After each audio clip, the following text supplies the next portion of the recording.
எல்லாருக்கும் வணக்கம். இது உங்கள் பிச்சி வீட்டு சமையல் 2.0. இன்றைக்கி நம்ம நல்லா ஈஸியாக டேஸ்டியான பூரி மசாலா எப்படி செய்யணும்னு தான் பார்க்க போகிறோம். வாங்க எப்படி பண்ணுறதுன்னு பார்க்கலாம்.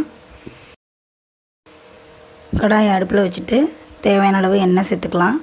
எண்ணெய் சூடானதும் அதில் அரை ஸ்பூன் கடுகு, அரை ஸ்பூன் கடலைப்பருப்பு, அரை ஸ்பூன் ஜீரகம், ஒரு சின்ன துண்டு பட்டை, 1/4 ஸ்பூன் சோம்பு சேர்த்து நல்லா பொரிய விட்டுக்கலாம். நல்லா பொரிஞ்சதும் ஒரு 2 பெரிய வெங்காயம் மீடியம் சைஸு, ஒரு 5 பச்சை மிளகா, கொஞ்சமாக கருவேப்பிலை சேர்த்துக்கலாம். சேர்த்து நல்லா வதக்கிக்கலாம். காரத்துக்கு தகுந்த மாதிரி பச்சை மிளகா, நம்ம வேறு எந்த காரமே சேர்க்க போகிறதில்ல, பச்சை மிளகா தான். காரத்துக்கு தகுந்த மாதிரி நீங்கள் சேர்த்துக்கோங்க. வெங்காயம் ரொம்ப வதங்க வேண்டியதில்லை. அது கூடவே ஒரு 5-6 பல் பூண்டை தட்டி சேர்த்துக்கலாம். தட்டி சேர்க்கும்போது நல்லா வாசனையாக இருக்கும். இப்போ வெங்காயத்தை நல்லா வதக்கிக்கலாம். அது கூடவே கொஞ்சமாக பெருங்காயத்தூள் சேர்த்துக்கலாம். ஒரு தக்காளி, மீடியம் சைஸ் தக்காளியை கட் பண்ணி வச்சுருக்கேன், அதையே இது கூட சேர்த்து தேவையான அளவு உப்பு சேர்த்துக்கலாம். உப்பு சேர்த்து வதக்கினோம்னா சீக்கிரம் வதங்கிடும். தக்காளி நல்லா வதங்கிருச்சு. இப்போ நம்ம இதில் கொஞ்சமாக மஞ்சள்தூள் சேர்த்துக்கலாம். கொஞ்சமாக கொத்தமல்லி தழை சேர்த்துக்கலாம்.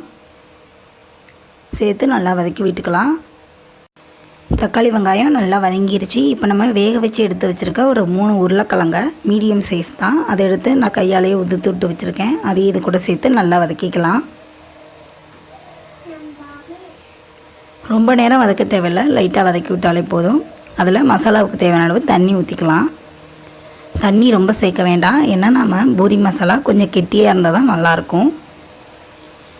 தண்ணி சேர்த்து நல்லா கலந்து விட்டுக்கலாம். தண்ணி சேர்த்து நல்லா கலந்து விட்டுட்டு இது நல்லா கொதி வரணும். கொதி வந்ததும் நம்ம பார்க்கலாம்.